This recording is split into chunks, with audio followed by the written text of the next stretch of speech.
হয়েছে আল্লাহ জিমুহান, যেই নবীজির জন্য পাগল আল্লাহ জিমুহান। বুঝলি না রে কপাল পোড়া দয়াল নবীর শান, হায় হায় বুঝলি না রে কপাল পোড়া নূর নবীজির শান। ওই নবীজির জন্য পাগল আল্লাহ জিমুহান, ওই নবীজির জন্য পাগল আল্লাহ জিমুহান। বুঝলি না রে কপাল পোড়া নূর নবীজির শান, হায় হায় বুঝলি না রে কপাল পোড়া দয়াল নবীর শান। নাহমাদুল্লাহ নাহমাদুল্লাহ হামদা শাকিরিনা ওয়া নুসাল্লি ওয়া নুসাল্লিমু আলা নাবিয়িল উম্মি ওয়া আলা আলিহি ওয়া আসহাবিহি আজমাইন ওয়া বা'দা। আম্মা বাদ।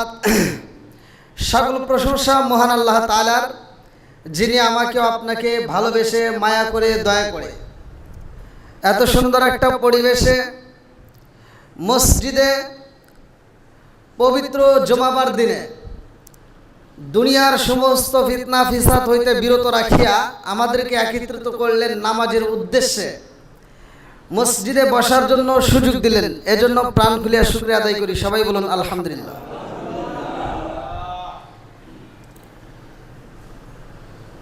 আল্লাহ তাআলা আমাদেরকে ভালোবাসছেন বিদায় আমরা জুমার নামাজে শরীক হতে পারছি। আপনারা খুশি না বেজার? যাদের টাকা আছে, যাদের পয়সা আছে, যারা ধনাঢ্য ব্যক্তি, ওরা সোনার মক্কা মদিনার দিকে দৌড়াইছে, কথা কোন ঠিক কিনা? আর যাদের নাই তারা কি যেতে পারছে? তারা কি যাইতে পারবে? যাদের নাই তারা তো আর যেতে পারতেছে না, নাকি কোন? কিন্তু মনে আশা আছে। আজকের দিনটা আমাদের মাঝে এতটা দামি, এটা মুসলমানদের জন্য সাপ্তাহিক একটা ঈদের দিন। সুবহানাল্লাহ। মুসলমানদের জন্য, আপনারা মনে হয় আমার ভাষা বুঝতেছেন না, হ্যাঁ একটু আওয়াজ দিবেন, কথা বলবেন। মুসলমানদের জন্য সাপ্তাহিক ঈদের দিন। আমরা বছরে যে দুইটা ঈদ পালন করি তার চাইতে দামি হলে এই ঈদ। সুবহানাল্লাহ। আর গরিবদের জন্য আজকের দিন, গরিবদের জন্য হজের দিন, গরিবদের জন্য। তাহলে এখন খুশি না বেজার? আর এই দিনটাকে আল্লাহ, আরো তো অনেক দিন আছে নাকি, আর আজকের দিনটাকে আল্লাহ ডাক দিছে, আজকের দিনটাকে আল্লাহ উল্লেখ করছে কোরআনে সূরা জুমা। আল্লাহ বলতেছেন ইয়া আইয়ুহাল্লাযীনা আমানু ইযা নুদিয়া লিস-সালাতি মিন ইয়াউমিল জুমআতি ফাসআউ ইলা যিকরিল্লাহি ওয়া যারুল বাই'। জুমা নামের একটা শব্দ দিয়েছে, সেই শব্দের একটা আয়াতে আল্লাহ নাযিল করছে এবং এই জুমার দিন উপলক্ষে একটা নামকরণ করা হয়েছে সূরা জুমা। তার ভিতরে একটা আয়াত আছে, আল্লাহ বলতেছেন ইয়া আইয়ুহাল্লাযীনা আমানু ইযা নুদিয়া লিস-সালাতি মিন ইয়াউমিল জুমআতি ফাসআউ ইলা যিকরিল্লাহি ওয়া যারুল বাই'। আরও কিন্তু অন্যান্য ধর্ম আছে, কিন্তু এখানে আল্লাহ বলতেছেন হে ঈমানদার, হে বিশ্বাসীরা।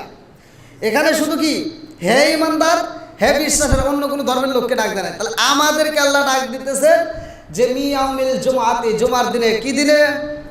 জুমার দিনে। দুনিয়ার সমস্ত কাজকর্মকে বন্ধ করে দাও। মানুষ সবচাইতে বেশি মনোযোগ থাকে ব্যবসায়ী কাজে, সেই ব্যবসায়ের শাটার বন্ধ করে, দোকানের শাটার বন্ধ করে দিয়া তোমরা যিকরুল্লাহি ওয়া যারুল বাই', আল্লাহর ঘরে আল্লাহর ইবাদতে লিপ্ত হয়ে যাও। জোরে কোন সুবহানাল্লাহ।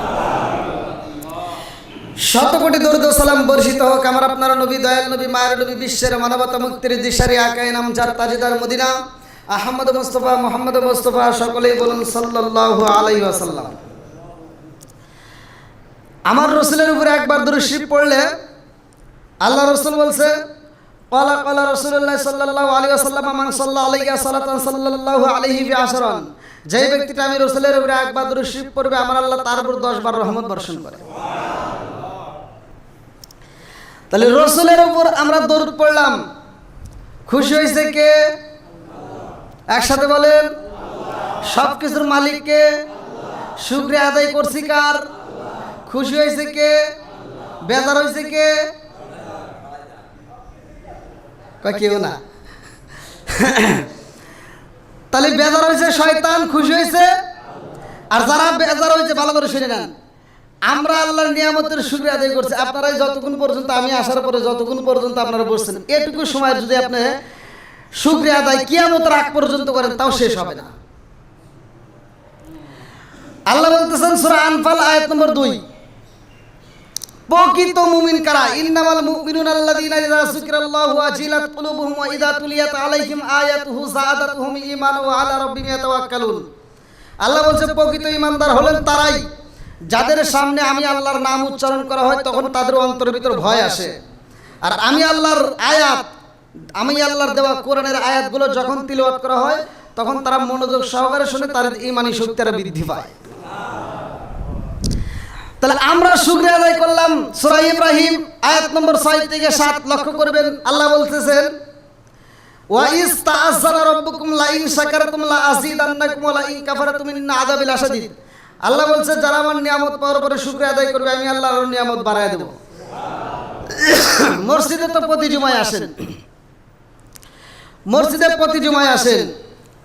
আজকের জুমায় আপনারা একটা জিনিস জানেন, যদি কোনো ব্যক্তি জুমার নামাজের উদ্দেশ্যে বাড়ির থেকে নিয়ত করে আমি জুমার নামাজের উদ্দেশ্যে বের হলাম, আমি জুমার নামাজ আদায় করব, সে মসজিদে আসবে, মসজিদে যেইখানে জায়গা পাবে সেইখানে এসে বসবে, কোনো কথা বলবে না, কারোর সাথে অশ্লীল বাক্য উচ্চারণ করবে না, যতটুকু আল্লাহ তার ভাগ্যে নামাজ জোটায় ততটুকু পড়ে সে আবার সুন্দরভাবে মসজিদ থেকে বের হবে। তার প্রতিটা কদমে কদমে আল্লাহ গুনাহ মাফ করবে, প্রতিটা কদমে কদমে নেকি দিবে। শুধু তাই না, বিগত 1 সপ্তাহের গুনাহ আল্লাহ জায়গায় মাফ করে দিবে। আর আমরা কি তাই করি? মসজিদে এসে কথা শুরু করি। হাদিসের ভিতর আসছে মসজিদে কথা বলতে পারে বাচ্চা পোলাপান, বোঝে না, ওরা যদি কথা বলে আর যে মাতবার ও বলতে পারবে না যে চুপ কর। কথা কি বুঝতেছেন? বাচ্চা পোলাপান যদি ভুলে কথা বলে তাদেরকে বলা যাবে না যে চুপ করো, এই কথাটাও হাদিসে নিষেধ। তাদেরকে বলতে হবে এরকম ভাবে ইশারা দিয়ে, যেটা ইশারা দিয়ে বুঝাইতে হবে চুপ, বুঝছেন? চুপ এই শব্দটা উচ্চারণ করা যাবে না। তাহলে এবার বোঝেন যে মসজিদে কি নিয়ম, আমরা কি সেই নিয়ম পালন করি? তার মানে কি আমরা লোক দেখানো ইবাদত, লোক দেখানো ইবাদত আছে, আছে না নাই? লোক দেখানো ইবাদত করলে কোনো কাজ হবে না। ফাওয়াইলুল লিল মুসাল্লিন, লোক দেখানো ইবাদত দিয়া মুসল্লি দিয়া কোনো লাভ হবে না। তা আমাদের মাঝে এমন একটা মাস, যেই মাসটার জন্য দেখেন যাদের টাকা আছে সম্পদ আছে, আমি প্রথমেই বলছি তারা সোনার মক্কা মদিনায় রওনা দিচ্ছে। আর আমরা যারা আছি তারা সকলেই গরিব যারা আছি ইচ্ছা করি যে আমরা যদি টাকা পয়সা ধনাঢ্য ব্যক্তি হইতাম আমরা একটু যাইতাম সোনার মক্কা মদিনায়। আসলে মক্কা মদিনা আমার আপনার ঘরের ভিতরই সিস্টেম করে দিছে, জোরে কোন সুবহানাল্লাহ। মক্কা মদিনা আমার আপনার ঘরে, আমরা বুঝি না। লক্ষ লক্ষ টাকা খরচ করে আপনি মক্কা মদিনায় যা হজ করবেন, আপনার হজ কবুল হবে এমন কোনো ফতোয়া কোনো আলেম দিতে পারবে না। কথা কোন? কেউ দিতে পারবে? কেউ পারবে না। কিন্তু আপনার মা বাবা যদি জীবিত থাকে, আল্লাহর রাসূল বলছে হুমা জান্নাতুকা ওয়া মা নারুকা, তোমার মা বাবা তোমার জন্য জান্নাত, তোমার মা বাবা তোমার জন্য জাহান্নাম। তোমার মা বাবা যদি জীবিত থাকে আল্লাহর রাসূল বলছে তোমার ঘরের ভিতর সোনার মক্কা মদিনা রয়ে গেছে। আমরা কুরবানির গোশত খাওয়ার জন্য সকলেই নিয়ত করে ফেলাইছি। অনেকেই একটা দিলে হবে না, 2টা গরু জবাই করব। কারো সমর্থ যে অবস্থায় আছে সে অবস্থায় নিয়ত করে ফেলাইতেছে। মেয়ে বিয়ে দিছে, ছেলে বিয়ে করাইছে, মান সম্মান আছে, বিভিন্ন দিক দিয়ে নির্বাচন করে চিন্তা ভাবনা করছে আমি অমুক তমুক আমার কোরবানি করতে হবে, কোরবানির জন্য নিয়ত করছেন।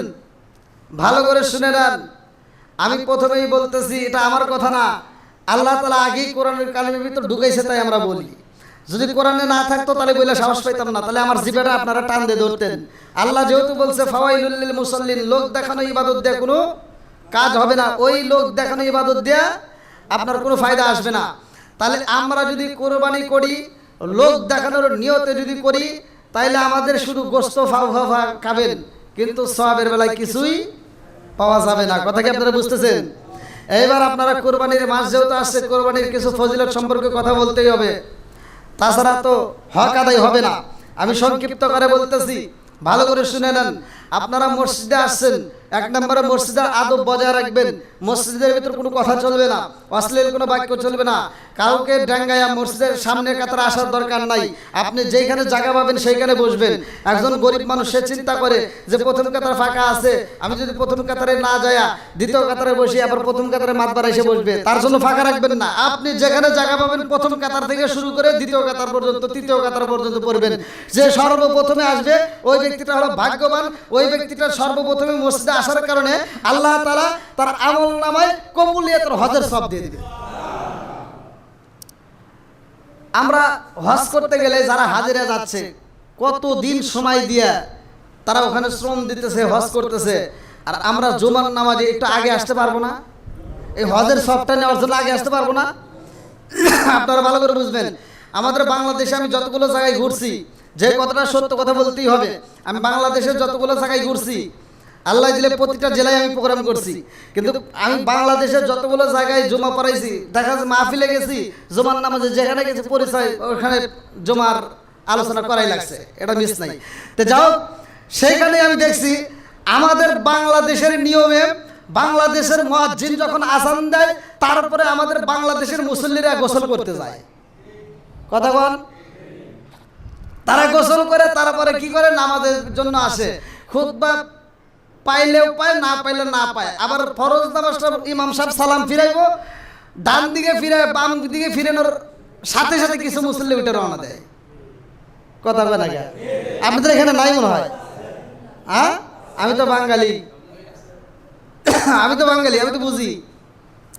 কিন্তু আমি অন্য জায়গায় দেখলাম, ইন্ডিয়াতে যা জমা পড়াইলাম সেখানে আমার কাছে এত ভালো লাগছে, এত মজা লাগছে। প্রোগ্রামে যায়, ওখানে মাহফিল করতে যায়, জুমার নামাজের একটা দিন পেয়েছিল আমার কাছে, জুমার দিন। তো ইন্ডিয়ায় যখন আমাকে দিয়ে ওরা আলোচনা করাবে, আমি বাংলাদেশে যে জায়গায় যাইয়া অন্য জেলায় যখন জমা পড়াইতে যাই, তখন ওখানকার কমিটির লোকজনকে বলি, যে বাড়িতে আমি খাওয়া দাওয়া করি, সভাপতি বলি চলেন যাই জুমার নামাজে যাই। আমাদের সভাপতির আমার টাইনে নেওয়া লাগে মসজিদে।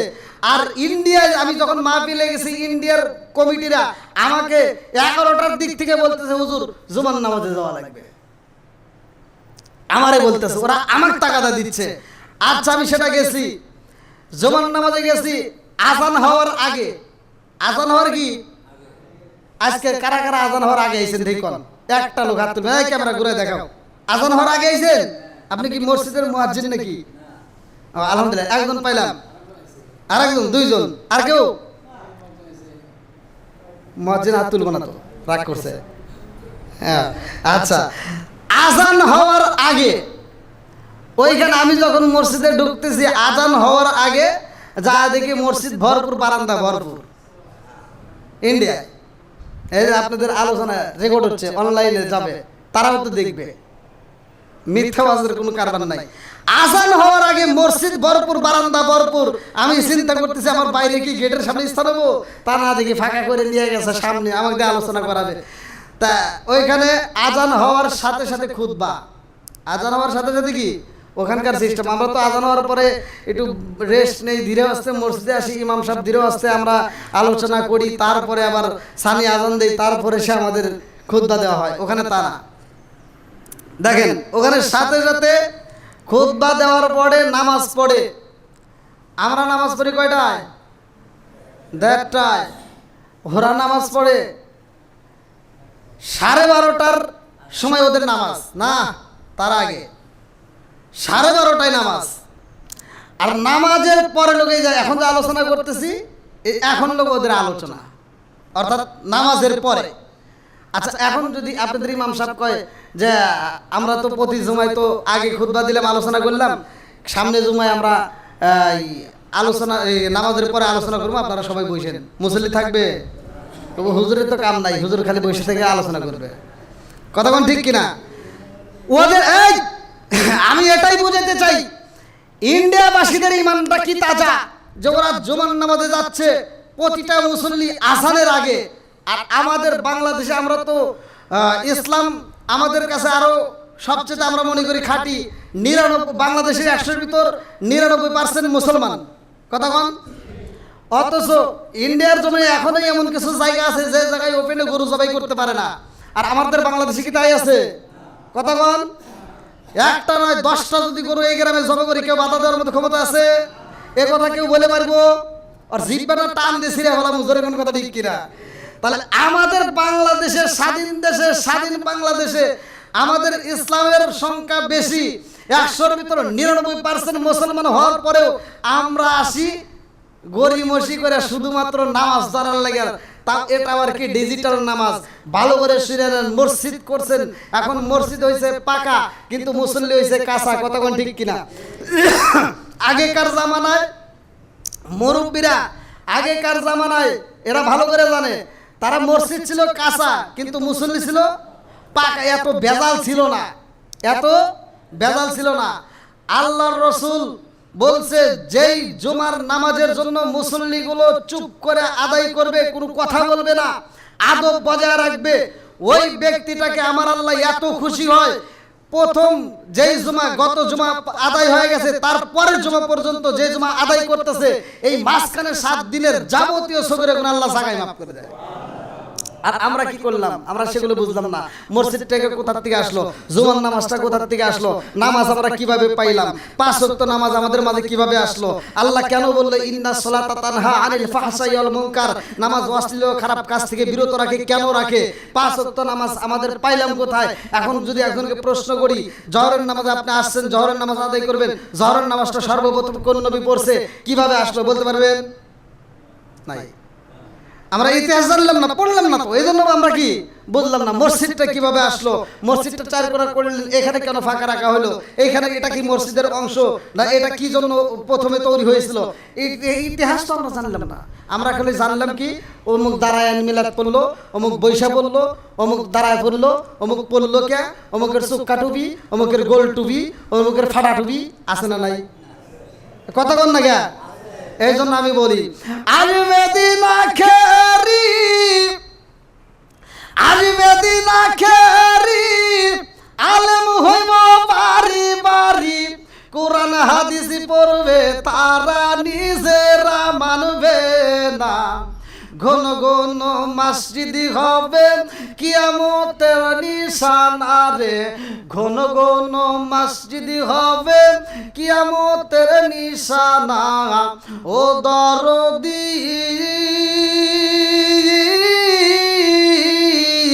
ভাই রাখবে না পায়ের ইমান, একই মায়ের 2 সন্তান, কেহ ভাইজান কারো দিকে ফিরে চাইব না, আইবার কত উঠা যাবে ভণ্ডরা ক্ষমতা পাবে, কথা কয় না? আইবার কত উঠা যাবে ভণ্ডরা ক্ষমতা পাবে, নারীরা বাজারে যাবে, নারীরা মার্কেটে যাবে, নারীরা বেপরদায় থাকবে, বাধা মানবে না, ঘন ঘন মসজিদি হবে কিয়ামতের নিশানা রে, ঘন ঘন মসজিদি হবে কিয়ামতের নিশানা, জোরে জোরে কোন কথা ঠিক কিনা? বন্ধুরা রে আমার, আমার আল্লাহ কোরআনুল কারীমের ভিতর বলছেন ওয়াইদ ইয়ারফাউ ইব্রাহিমুল কওয়াইদা মিনাল বাইতি ওয়া ইসমাঈল, আমার আল্লাহ সর্বপ্রথম ইব্রাহিম নবীর দায়িত্ব দেয়, ইসমাঈলের দায়িত্ব দেয়, তোমরা বাপ বেটা দুজনে মিলে মসজিদ বানাইবা, খানাই কাবা নির্মাণ করবা, খানাই কাবা কয়েকবার নির্মাণ হয়েছে, ভালো করে শুই না নাও, এমন একটা ঘরে এই পৃথিবীর বুকে আমার আল্লাহ বানাইছে রে ভাই, যেই ঘরের ছাদ দেওয়া হয়েছে কোনো রড লাগে নাই, যেই ঘরের ছাদ দেওয়া হয়েছে কোনো সিমেন্ট লাগে নাই, যেই ঘরের ছাদ দেওয়া হয়েছে কোনো বালি লাগে নাই, জোরে জোরে কন্যা সুবহানাল্লাহ। আপনাদের ছাদ দিছেন নাকি? রড দিছেন, সিমেন্ট দিছেন, বালি দিছেন? রড বালি সিমেন্ট ছাড়া এমন কোন ইঞ্জিনিয়ার আছে ছাদ বানাবে পারবে? আর ইব্রাহিম নবী কেমন ইঞ্জিনিয়ার দেখেন, আল্লাহু আকবার বলেন। বন্ধুরা রে আমার, এই ইঞ্জিনিয়ারের কথাই তো আল্লাহ কোরআনুল কারীমের ভিতর বললেন না, ওয়া ইয়ারফাউ ইব্রাহিমুল কওয়াইদা মিনাল বাইতি ওয়া ইসমাঈল,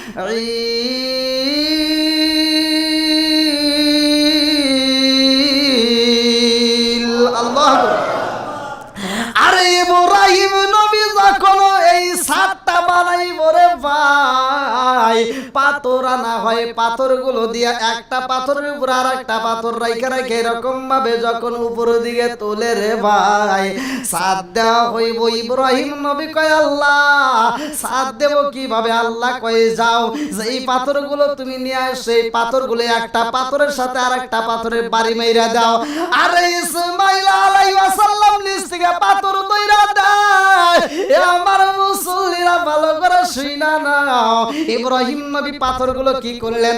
একটা পাথর আর একটা পাথরের সাথে এরকম ভাবে যখন লাগায়া দেয়, কিতাবের ভিতর উল্লেখ করা হয় এই পাথরগুলো একটাকে এরকম আর একটা আনজায়া ধরে। জোরে জোরে কন্যা সুবহানাল্লাহ।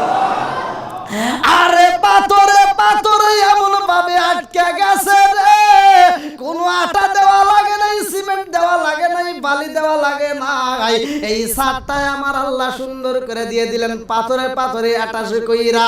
এমন ভাবে ঘরটা বানায়া দিছে গো, কিয়ামতের আগ পর্যন্ত এই ঘর আর নির্মাণ করার প্রয়োজন নাই। কিয়ামতের আগ পর্যন্ত এই ঘর আর কোনোদিন ভাঙবে না। কিয়ামতের আগ পর্যন্ত এই ছাদে কোনো ডালাই দেওয়ার প্রয়োজন নাই। এ আমার মুরব্বী বাবারা, ও সোনার যুবকের দলেরা, ভালো করে শুইনা নাও যে এই খানাই কাবার জন্য আমরা সবাই পাগল। ওই খানাই কাবাটা কেমনে নির্মাণ হইলো, ওই খানাই কাবাটাই কেমনে আমার আল্লাহ তাআলা সেট করে দিয়েছে। ইব্রাহিম নবী এইবার তাকায়া দেখে ঘরের ছাউনি সুন্দর হইছে গো, কিছু পাথরের কণাগুলো এরকম ভাবে সাইডটা সাইডটা যখন নিচে ফালাইয়া দিছে, ওই পাথরের কণাগুলো ইব্রাহিম নবী কি করলেন? সুন্দর করে মসজিদটা ঝাড়ু দিয়া সব পাথরগুলো কণাগুলো বাইরে ফেলে দিলেন। কোথায় ফেলে দিছে? মসজিদে রাখা যাবে? পরিষ্কার করতে হবে না? পরিষ্কার মসজিদ যারা পরিষ্কার করে তাদের দিল পরিষ্কার হয়। এই যে মুয়াজ্জিন কোন ইমাম কোন যারা মসজিদ পরিষ্কার করে তাদের দিল পরিষ্কার হয়। আবার কিছু লোক আছে দেখবেন ওরা এটা পছন্দ করে না, ওরা খালি হুকুম করে, আইসা এরকম ভাবে হাত দিয়ে টান দিয়ে কি ঝাড়ু দিছে, আছে না নাই? তুমি একটু আইসা একদিন ঝাড়ু দাও, তোমারও দিল পরিষ্কার করার দরকার। জোরে কোন কথা ঠিক কিনা? বন্ধুরা রে আমার, এইবার ইব্রাহিম নবী যখন পাথরের কণাগুলো বাইরে ফালায়া ভিতরে প্রবেশ করেছে, একটু পরে এত পরিমাণে কান্নার আওয়াজ পাওয়া যায়। ইব্রাহিম নবী বাইরে দৌড়াইয়া যায়, মানুষ তালাশ করে, মানুষ পাওয়া যায় না, অথচ কান্নার আওয়াজ আসে। ইব্রাহিম নবী কয় আল্লাহ কারণ বুঝি না, মানুষ নাই, মানুষ নাই, মানুষ নাই, মানুষ নাই, অথচ কান্নার আওয়াজ পাইলাম। আল্লাহ কয় তালাশ করে দেখো কে কান্নাকাটি করে। মসজিদের চারপাশ দিয়ে গুইরা গুইরা, খানাই কাবার পাশ দিয়ে গুইরা গুইরা দেখে গো পাথরের কণাগুলো কাঁদতেছে। ইব্রাহিম নবী কয় আল্লাহ পাথর কান্দে কারণটা কি? পাথরের ভিতর জান আসেনি? হ্যাঁ, পাথর কান্দের কারণ কি? আল্লাহ কয় ইব্রাহিম তুমি কি জানো না? তুমি কি জানো না? ওয়াকুদুহান নাসু ওয়াল ইজারাত উইদ্দাত লিল কাফিরিন। আমার আল্লাহ তাআলা বললেন এই পাথর এবং মানুষ হইব জাহান্নামের জ্বালানি। মানুষ এবং পাথর হইব, মানুষ এবং পাথর হইব জাহান্নামের জ্বালানি। আল্লাহ কিন্তু এটা কোরআনের ভিতর বলছে, ওয়াকুদুহান নাস ওয়াল হিজারা উইদ্দাত লিল কাফিরিন। মানুষ এবং পাথর হবে জাহান্নামের জ্বালানি। আপনারা মনে করছেন খড়ি জাবা দিব না, খড়ি জাবা লোক আমরা, আমাদেরকে দিয়ে কি জাহান্নাম জ্বলবো। এই যে গরম আপনারা পাইতেছেন, এখন বিদ্যুতের সমস্যা। এখন কি বিদ্যুৎ আছে? বিদ্যুৎ নাই, এখন বিদ্যুৎ নাই না, ও এখন বিদ্যুৎ নাই। তাহলে এই বিদ্যুতের জন্য আমরা কি করি? প্রতিটা লোক এক নম্বরে দায়ী করছি মমতাময়ী প্রধানমন্ত্রীর দোষ। কয়লা ফুরিয়ে গেছে, কতক্ষণ ঠিক কিনা? দোষ কারে দিতেছি? প্রধানমন্ত্রীর। কতক্ষণ না কে? আমি যদি অনলাইনে কথা বলতে পারি, আপনারা পারবেন না কেন? দোষ আমরা কারে দিচ্ছি? প্রধানমন্ত্রী। যে এই সরকারের কারণে আমরা বিদ্যুৎ পাচ্ছি না। ও তোমরা একটা মানুষের মুখ দিয়ে শুনলাম না যে না এটা প্রধানমন্ত্রী চিনি না, অন্য কাউরে চিনি না, স্বয়ং আল্লাহর গজব শুরু হয়ে গেছে। এই কথা বল না কে? আল্লাহর গজব। আপনারা জানেন কিনা হাদিসের ভিতর আসছে এই গরমটা আসে কোথা থেকে? এটা কি প্রধানমন্ত্রীর ঘর থেকে বেরিয়েছে? প্রধানমন্ত্রী পাঠায় দিছে। গরমটা আসে কোথার থেকে? এই গজবটা কোথার থেকে আসে? জাহান্নাম দুইটা শ্বাস ফেলায়, একটা হলো গরম আর একটা হলো ঠান্ডা। এই গরম শ্বাসের কিছু নমুনা আল্লাহ তাআলা দুনিয়াতে দিছে, যার কারণে আমরা এত গরম পাই, এখন সহ্য করতে পারি না। অনেকে ফ্যান চালায়, কই প্রধানমন্ত্রী কারেন্ট দিচ্ছে না, বিদ্যুতের অভাবে আমরা না জানি ছটফট করতেছি। আর আল্লাহ দিছে গরম, প্রধানমন্ত্রী কি তোরে গরম দিছে? এখন অনেকে দেখবেন ফ্যান চালায়ও ঘরে থাকতে পারে না। কথা বল না কে? ফ্যান চালায়ও ঘরে গরমে থাকতে পারি না। তার কারণটা কি? একটাবার চিন্তা করতে হবে, স্বয়ং আল্লাহর গজব। পানা চাইতে হলে আল্লাহর কাছে চাও, প্রধানমন্ত্রীকে দোষ দিয়ে লাভ নাই। আপনারা মনে হয় রাগ করলেন? চাবো কার কাছে? একসাথে বলেন, আল্লাহর কাছে চাইতে হবে। তাহলে এটা কিন্তু আল্লাহর দেওয়া কি গজব শুরু হয়ে গেছে। এই যে গজব, তে ভাই সম্মানিত মুসল্লিরা, জুমার দিন গরি কি আছে? ওরে বাবা, এই টাইম তো হয়ে গেছে, অনেক টাইম হয়ে গেছে। তো যাই হোক, কিভাবে কুরবানিটা আসলো আর আমরা কিভাবে দিলাম, ইসমাইল আলাইহিস সালামের জীবনী। আমি মাত্র ঢুকছিলাম, আসলে বলতে গেলে অনেক সময় লাগবে। তারা একটা খানাই কাবা ঘর তৈরি করলেন, এবং এই পাথরের কণাগুলো আবার কোন কাজে ব্যবহার হয়, এই পাথরের কণাগুলো কেন চোখের পানি ফালাইলেন, তারা আবার কিভাবে কথা বলবেন, আর আল্লাহ তাআলা ইব্রাহিম আলাইহিস সালামকে কি পরীক্ষায় ফেলাবেন। আল্লাহ তাআলা ইব্রাহিম আলাইহিস সালামকে যে পরীক্ষায় দিয়েছেন, পরীক্ষায় কেমনে পাশ করলো, অনেকে কম বেশি হয়তো জানেন। বিষয়টা হলো আমাদের মানার দরকার। ইমানটা দুর্বল হয়ে গেছে, শেষ জামানায় পড়ে গেছি। আপনারা যারা আসছেন, আপনাদের কাছে অনুরোধ, পানা চাইতে হলে আল্লাহর কাছে চাবো। কোথায় চাবো? তাহলে আমরা এই তীব্র গরমের ভিতরে আমরা সহ্য করতে পারি না, তাহলে আমরা পানা চাবো কার কাছে? আল্লাহর কাছে। এই জন্য ভাই, কাউকে দায়ী করতে নয়, স্বয়ং আল্লাহর কাছে চাও। আর বিদ্যুতের ব্যবস্থা এটা রাষ্ট্রীয় ব্যাপার, এটা হবেই নাকি বল? এটা একভাবে না একভাবে হবে। আমার তোমার মাথা ঘামায় কোনো প্রয়োজন নাই, কোনো লাভ নাই। কারণ আমি তুমি যতই কই হবে না। এখন যদি হইতে হয়, যদি ঋণ হয় থাকে, আপনারা শুনছেন, আমরা সোশ্যাল মিডিয়ায় দেখি, ঋণ যদি হইতে, তাহলে এইরকম সরা পরামর্শ এগুলো না করে সবাই মিলে একটা সিদ্ধান্ত নাও যে না, আমরা সারা বাংলাদেশের প্রতিটা ঘরে ঘরে যারা যারা মিটার নিছে, প্রত্যেকটা বিদ্যুৎ মিটার যারা নিছে, সবাই আমরা এই ঋণ পরিশোধ করার জন্য আমরা 1000 বা 2000 করে চাঁদা দেবো। এরকম একটা ভালো পরামর্শ কিভাবে সমাধান আসবে, তা না করে আমরা আন্দোলন করতেছি এক একজন এক একভাবে। তো এগুলো করে কোনো প্রয়োজন নাই। মূল কথা হলো, গরম আসছে, দিছে কে? জোরে কোন? আবার ঠান্ডা করতে পারে কে? সব কিছুর মালিক কে? আজকের দুনিয়ার গরমের জন্য আমি আপনি ছটফট করলাম, বিদ্যুতের পাখা ঘুরাও শান্তি পাই না। এখন আন্দোলন তুমি ঠিকই করে পারতেছো। আরে একটাবার চিন্তা করো, দুইটা নাকের নিঃশ্বাসটা যখন বন্ধ হবে, যখন তোমার কবরের ভিতরে ঢুকাই দেব, তখন ওই গরম কেমনে সহ্য করবা? আজকের গরমে মানুষ ছটফট করে, স্কুলের ছাত্রছাত্রী মরছে, কিছু শুনছেন তো নাকি? স্কুলে বন্ধ হয়েছে কোন জায়গায় জানেন, আবার অনেক মাদ্রাসায় এরকম ঘটনা ঘটছে। তো বিভিন্ন জায়গায় মানুষ এই গরমের জন্য স্ট্রোক করে মারা যাইতেছে। আরে ভাই, এটা তো মরলে একদিক থেকে তো আপনি পাইলেন মুক্তি, কিন্তু ওইখানে তো মরবেনও না, বাঁচবেনও না। কথা বল ঠিক কিনা? ওইখানে কি, এখান থেকে আমরা জায়গা পরিবর্তন করে যেই জায়গায় যাব, ওই জায়গায় মরবো না, বাঁচবো না।